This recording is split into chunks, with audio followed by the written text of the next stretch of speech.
A small diner sat on the quiet outskirts of Nashville, Tennessee, its neon sign flickering against the dusky evening sky. Inside, the scent of fresh coffee and sizzling bacon mingled with the soft hum of an old country song playing on the jukebox.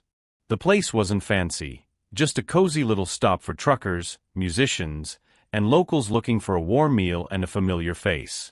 Among them was Grace Sullivan, a waitress who had worked there for years, moving between tables with practiced ease. At 42, Grace carried the quiet weight of a dream abandoned. Once, she had been a promising musician, her fingers dancing effortlessly over guitar strings, her voice raw and full of life. But dreams didn't always pay the bills. Somewhere along the way, between long shifts, overdue rent, and the reality of survival, her guitar found its way to the back of a closet, gathering dust. Now, her days were filled with refilling coffee cups and jotting down orders, her music nothing more than a distant memory. Yet, despite it all, Nashville had a way of keeping music alive in unexpected places. Sometimes, when the evening rush died down, Grace would pick up the old guitar hanging on the diner's wall, strumming softly as customers lingered over their meals. She never played for attention, but for herself, for the part of her that still longed to believe in the power of a song. And on one particular evening, when a quiet boy with solemn eyes walked through the door, that music would change everything. Henry Whitmore was a man who had everything, at least, that's what the world believed. At 65, he was one of the most powerful figures in the tech industry, his name synonymous with innovation and wealth. His towering office in downtown Nashville overlooked the city like a king surveying his kingdom. Yet, for all his success, there was one thing Henry couldn't control, no matter how much money he had: his relationship with his son. Oliver, just 12 years old, had once been the light of his father's life. Before the accident, he had been a boy full of energy, his laughter filling the grand halls of their mansion. He had loved music, spent hours strumming his guitar, eyes bright with passion. But all of that had changed in an instant. A car accident had taken more than just the use of his right arm. It had stolen his confidence, his joy, and the music he once loved. Since then, Oliver had retreated into himself, avoiding conversations, ignoring the instruments that once defined him. Henry, a man used to solving problems with logic and efficiency, found himself at a loss. No amount of therapy, encouragement, or expensive specialists seemed to help. He watched helplessly as his son drifted further away, his small shoulders weighed down by a loss Henry couldn't mend. And so when Oliver's gaze lingered on a dusty guitar in a quiet diner one evening, Henry barely noticed, until a stranger decided to play. The diner was nearly empty when Henry pushed open the door, the bell above it jingling softly. The scent of grilled burgers and fresh coffee filled the air, but Oliver barely seemed to notice. He walked in silence, his small frame stiff, his expression unreadable. Henry sighed as they slid into a booth near the window. Another therapy session had passed with little progress, and the weight of it hung heavy between them. As Henry absently glanced at the menu, Oliver's gaze wandered. Then he saw it, a guitar, old but well-loved, hanging on the wall near the counter. His fingers twitched instinctively, though his right hand remained still, resting uselessly in his lap. He said nothing, but Grace Sullivan, moving between tables with practiced ease, caught the way his eyes lingered. She set down her tray and walked over to the guitar, lifting it from its hook as if greeting an old friend. Without a word, she settled onto a stool and let her fingers dance across the strings, coaxing out a gentle country melody, simple, warm, and familiar. It wasn't flashy, but it carried something deeper, something raw. Henry didn't notice at first. But then, something changed. Across the table, Oliver's foot began to move, just slightly, tapping in quiet rhythm to the music. It was small, almost imperceptible, but to Henry, it was everything. For the first time since the accident, his son was feeling the music again. And that realization struck Henry harder than he expected.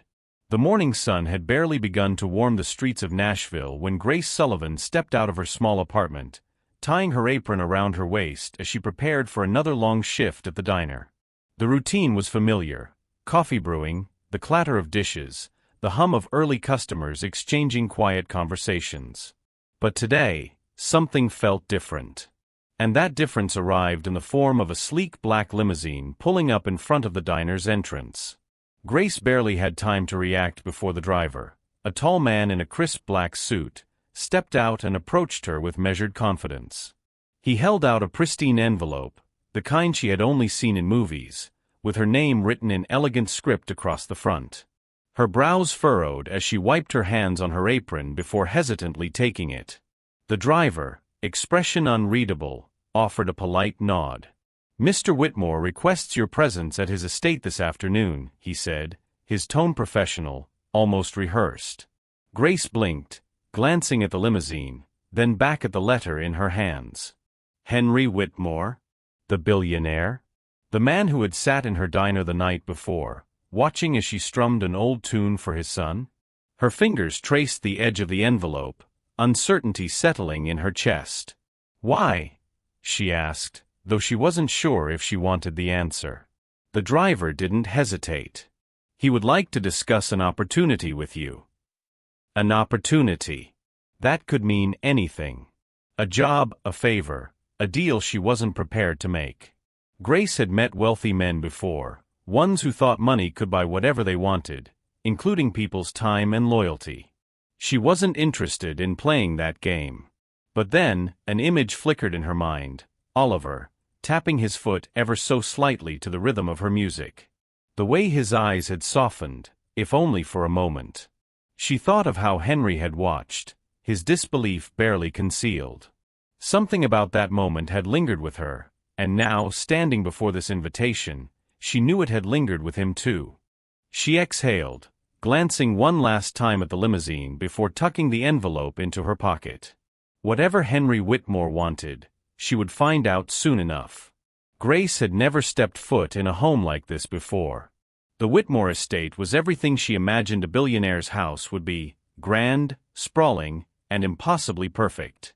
The marble floors gleamed under the soft glow of chandeliers, and large windows framed breathtaking views of the rolling Tennessee hills. Yet, despite its beauty, the house felt cold. Lifeless. Like a museum where everything was meant to be admired but never truly lived in. She was led into a spacious study, where Henry Whitmore stood waiting. He was a man who commanded attention without trying, his presence as sharp as the tailored suit he wore. A man used to being in control. But there was something else too: fatigue, perhaps even frustration, lingering beneath his composed exterior. "Miss Sullivan," he greeted, motioning toward a chair across from his desk. She hesitated but sat. "I have to admit, I didn't expect an invitation." Henry studied her for a moment before getting straight to the point. "I want you to teach Oliver music." The words caught her off guard. She had assumed this meeting had something to do with last night, but she hadn't expected this. She leaned forward slightly. "You want me to teach him guitar?" Henry exhaled, leaning back in his chair. "I don't believe in false hope, Miss Sullivan. My son, he's changed. He's lost something, and I don't think a few chords on a guitar are going to bring it back." Grace frowned. "Then why ask me?" "Because," Henry said, his voice firm, "for the first time in a long time, I saw something in him last night. And I don't know if it means anything, but I'm willing to find out." He slid a check across the desk. $4,000 a month. Teach him. See if it makes a difference. Grace barely glanced at the check before pushing it back toward him. "I'm not doing this for money, Mr. Whitmore." His brows lifted slightly. "Then why would you do it?" She held his gaze. "Because I know what it's like to lose music. And I know what it's like to need someone to believe in you, even when you don't believe in yourself." For the first time, Henry was the one caught off guard. He didn't argue, didn't push back. Instead, he simply nodded. "Then I suppose we have a deal."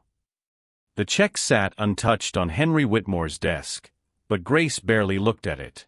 The number written on it was staggering, more money than she had seen in years. $4,000 a month could change her life, could pay off the debts that clung to her like a shadow. Yet, that wasn't why she was here. She let out a slow breath, her fingers tightening around the arm of her chair. I'm not saying yes because of the money. Henry raised an eyebrow, as if he wasn't used to hearing those words. Then why? She hesitated, searching for the right way to explain something that was more feeling than logic. When I saw Oliver last night, I saw myself, she admitted. Not the person I am now, but the person I used to be, the kid who loved music more than anything, who believed in it with everything they had. She swallowed, shaking her head slightly. And I know what it's like to lose that. Henry was silent, watching her carefully. Grace forced herself to continue. I used to think music was my whole future.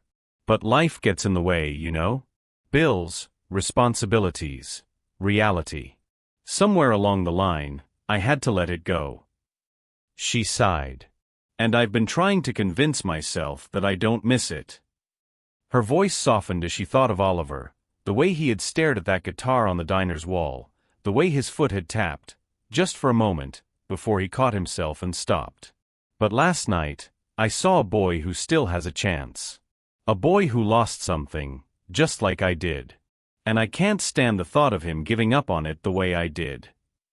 She met Henry's gaze, her expression resolute.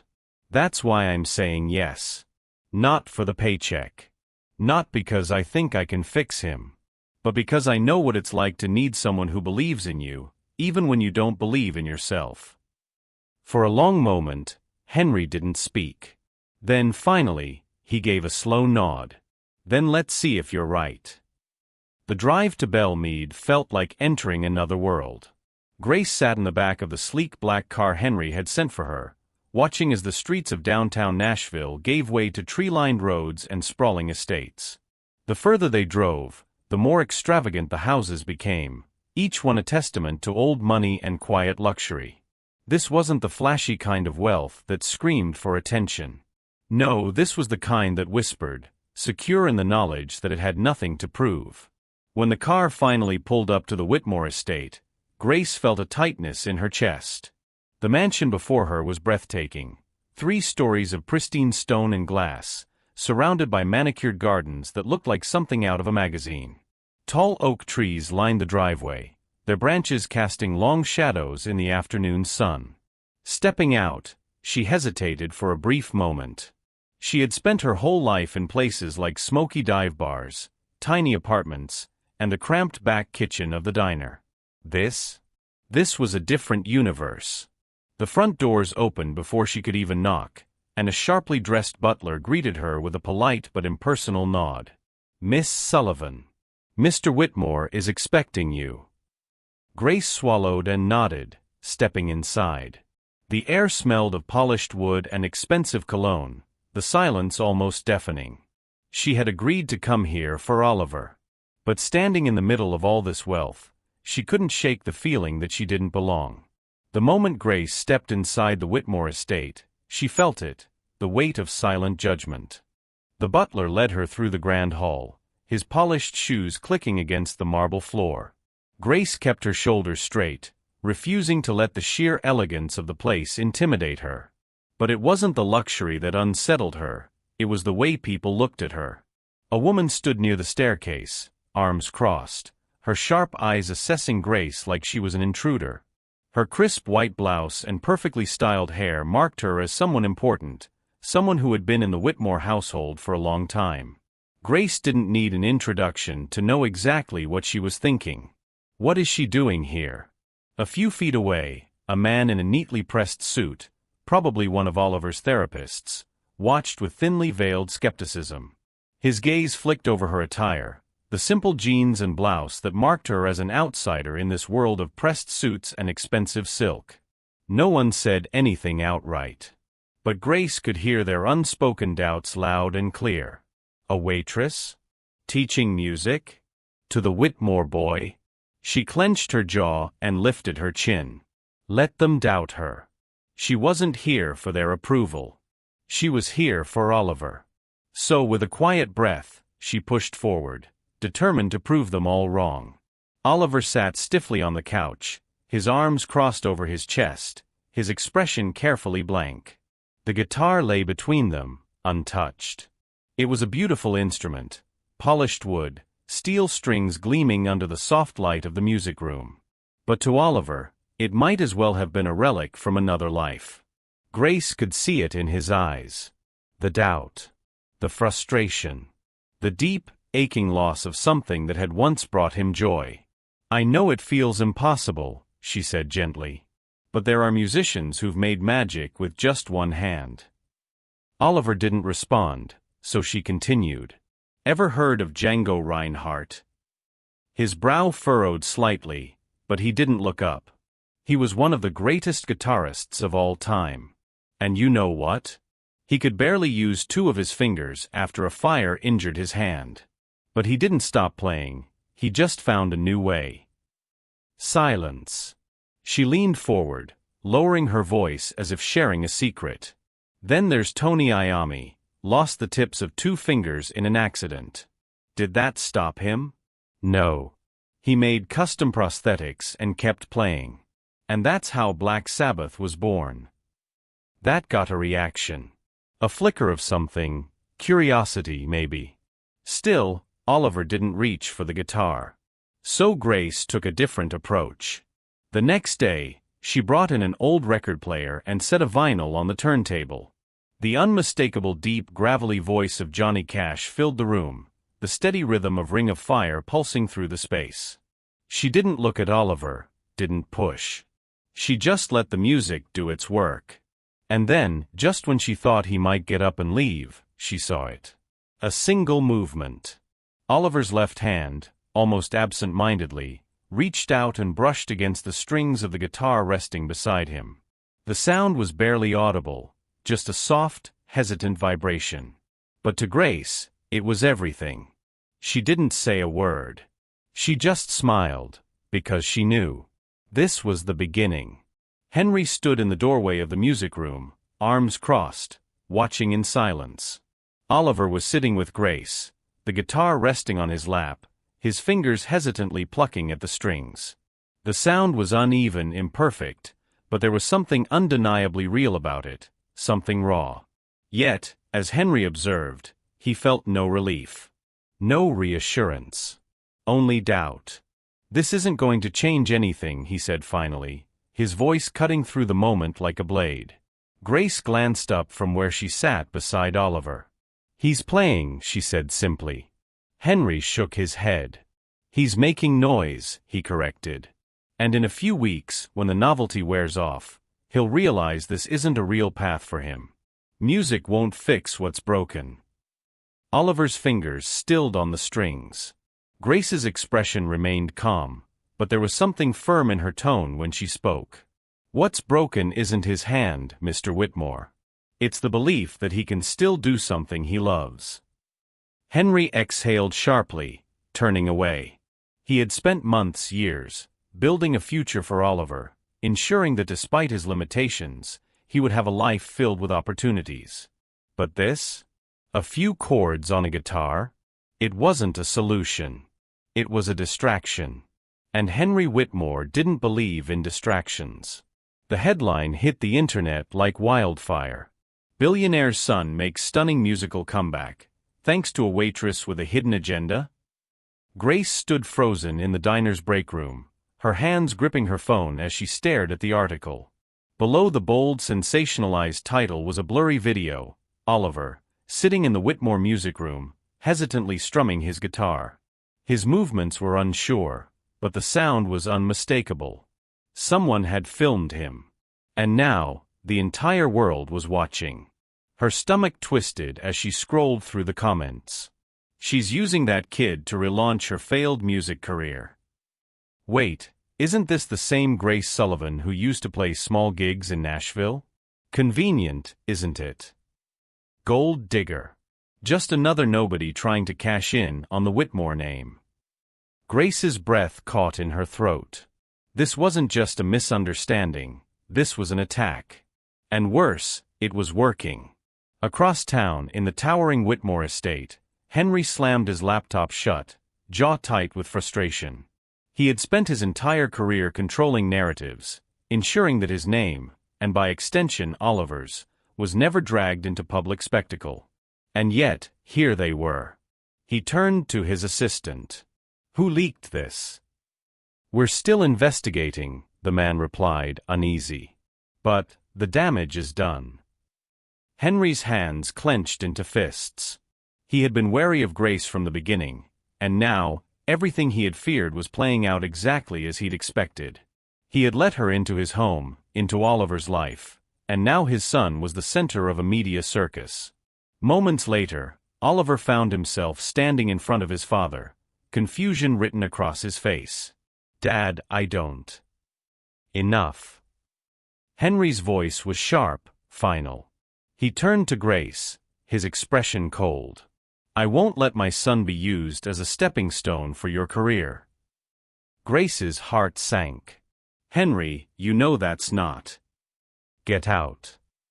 Oliver's small voice cut through the room. "No." But Henry had already turned away. And just like that, everything Grace had built with Oliver began to crumble. The silence in the Whitmore estate was suffocating.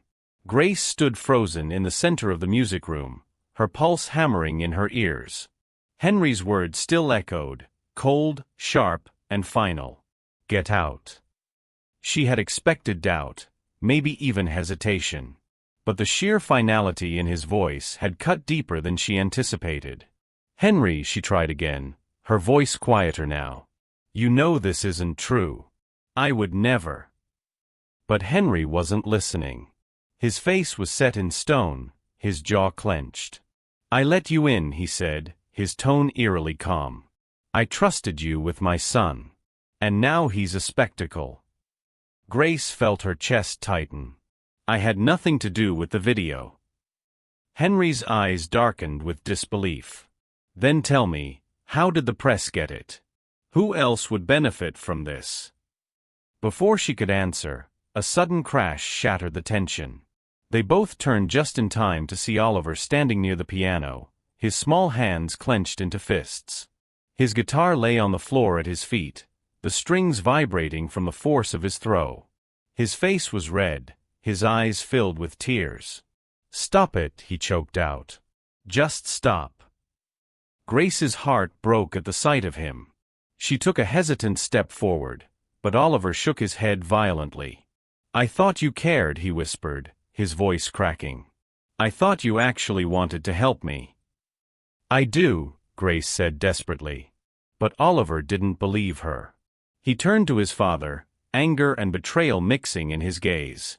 "You ruin everything," he spat before shoving past them, running from the room. The heavy silence that followed was unbearable. Grace exhaled shakily, looking back at Henry. But there was nothing left to say. She had already lost. Without another word, she turned and walked out the door. The truth came out in the most unexpected way. Henry Whitmore sat in his office, his fingers pressed against his temples as he stared at the reports in front of him. The scandal surrounding Oliver had spiraled faster than he could contain it. The press had backed off, his legal team made sure of that, but the damage had already been done. Grace was gone. Oliver had locked himself in his room, refusing to speak to him. And worst of all, that spark, the one that had flickered back to life when he touched his guitar, was completely extinguished. A sharp knock at the door pulled him from his thoughts. "Sir," the butler Davis stepped inside, his usual composed expression replaced by something tense, urgent. "There's something you need to hear." Henry straightened. "What is it?"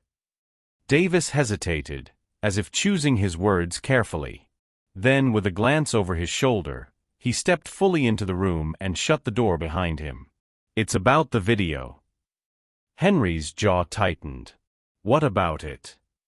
The butler's voice was low but firm. "It wasn't Miss Sullivan." Henry's breath stilled. Davis reached into his pocket and placed a small flash drive on the desk. "The security footage from that night," he explained. "One of the staff accessed the internal camera system, the same one covering the music room. I reviewed it myself." Henry picked up the flash drive, his mind racing. Who? Davis met his gaze. Elliot Langley. Henry's grip tightened. Langley, his former personal assistant. A man he had trusted for years but had let go a few months prior over a financial dispute. It made sense now. Langley knew the layout of the house, knew how to manipulate situations for his advantage. And Henry had fallen right into his trap. A sickening weight settled in his chest. He had doubted Grace. He had accused her. Worse, he had pushed her away. And now, he had to make it right. Henry Whitmore had made plenty of mistakes in his life, but this one weighed heavier than most. The flash drive sat in his palm, its presence burning like a brand against his skin. He had spent decades building an empire on logic, precision, and calculated decisions, yet when it had truly mattered, he had let emotion blind him.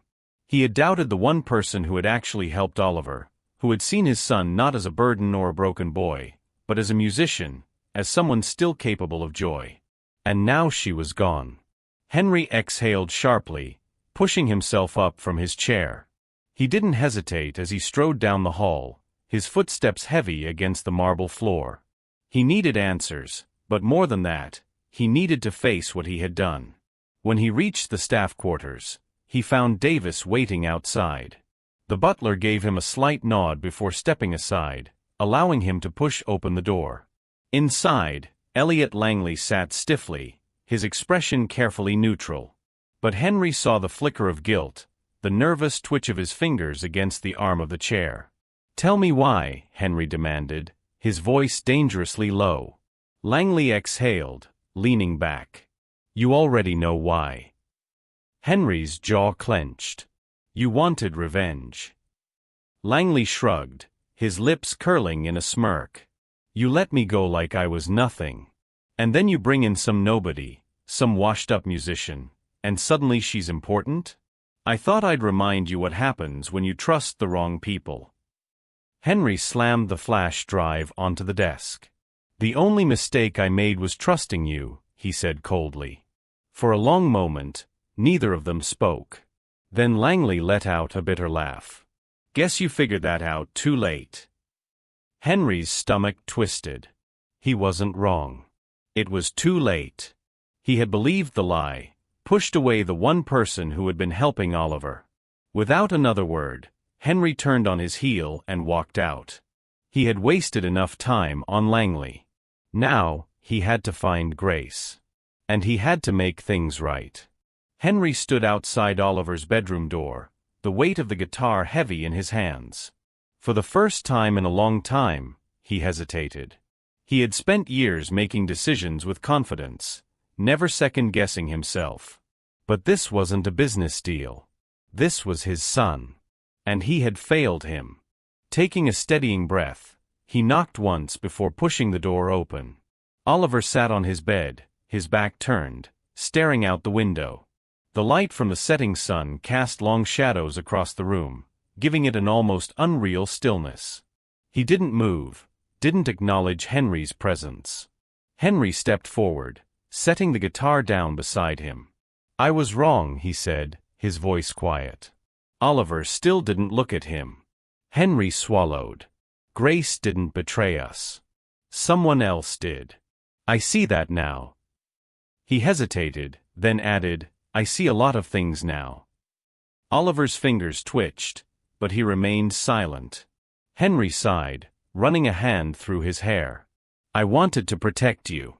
I thought if I kept you focused on the future, on things that were practical, I could keep you from feeling lost. But I never asked what you wanted. I never really listened." A long pause stretched between them. Then, without a word, Oliver reached for the guitar. Henry held his breath as his son's left hand hovered over the strings, hesitation flickering in his eyes. Then slowly he pressed down, strumming a single trembling note. The sound filled the room, soft but undeniable. Another note followed. Then another. It wasn't perfect, wasn't smooth, but it was music. It was his music. Henry felt something tighten in his chest, something unfamiliar. Pride. Not in achievement, not in success, but in the simple act of his son finding his way back to something he loved. Grace had done what he could not. She had given Oliver back his music. And for that, Henry knew he had to bring her back. The diner hadn't changed, but Henry Whitmore had. The bell above the door chimed as he stepped inside, the familiar scent of coffee and sizzling bacon filling the air. The place was quiet, the mid-afternoon lull giving it a peaceful stillness. At the far end of the counter, Grace stood with her back to him, wiping down a table, lost in thought. For a moment, Henry hesitated. He had spent a lifetime commanding boardrooms, negotiating billion-dollar deals without breaking a sweat. But standing here, about to ask for forgiveness, felt harder than any of that. He cleared his throat. Grace. She stiffened at the sound of his voice, but didn't turn around right away. Instead, she set down the cloth she had been holding and slowly turned to face him. Her expression was unreadable, calm, guarded. But her eyes held something else. A flicker of hurt. Henry exhaled. I was wrong. Grace crossed her arms, leaning slightly against the counter. About what, exactly? He met her gaze. About you. About Oliver. About everything. He paused, then added, I should have trusted you. Grace studied him for a long moment. And what changed? Henry's lips pressed into a thin line before he spoke. Oliver played. That caught her off guard. He picked up his guitar, Henry continued, his voice softer now. He played, on his own. And it wasn't perfect, but it was real. And I realized that it wasn't therapy, or money, or planning for the future that gave him that moment. It was you. Grace's posture relaxed slightly, but she still didn't speak. Henry inhaled deeply before continuing. I don't just want you to come back for Oliver, he admitted. I want you to teach. To bring music to other kids who need it. The ones who think they've lost something they can never get back. Grace studied him for another long moment. Then finally she spoke. And what about you, Henry? What do you think music is now? He hesitated, then gave a small, almost self-deprecating smile. I think I was a fool to believe it was just a distraction. A beat of silence passed between them before Grace let out a soft chuckle, shaking her head. Took you long enough. Henry nodded. Yeah, it did. And just like that, Grace knew she would come back. The auditorium was buzzing with quiet excitement. The benefit concert had drawn a full crowd, the air filled with the chatter of families, students, and teachers who had come to support the new community music program. Backstage, Oliver sat on a stool, his guitar resting on his knee.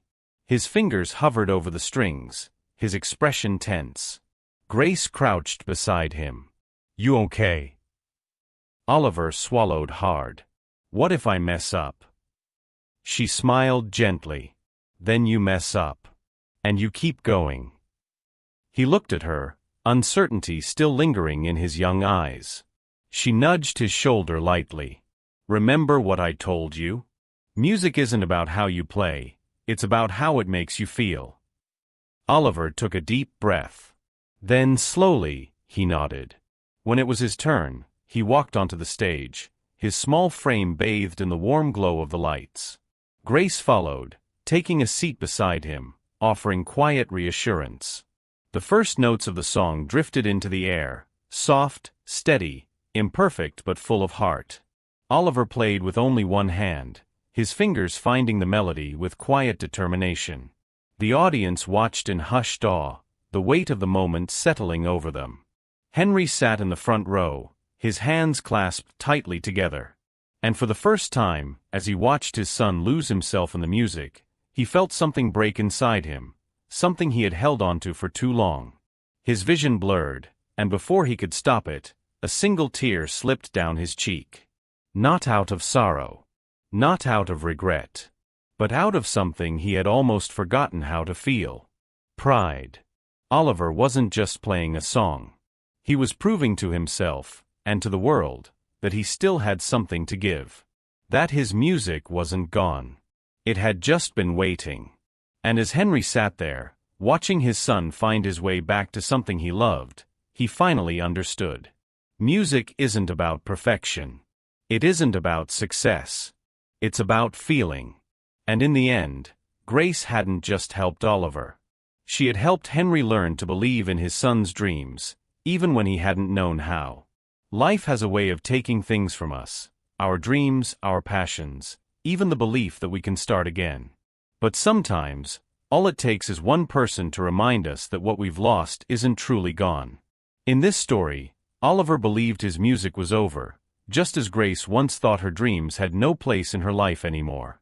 Henry, a man who built his world on logic and control, couldn't see the value in something as intangible as music, until he watched his son come alive again through it.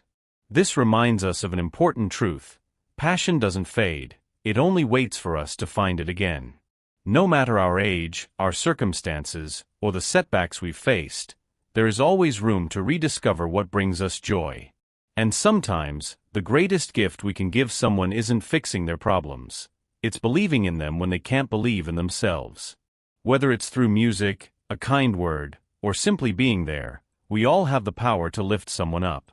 And in doing so, we just might find healing for ourselves too.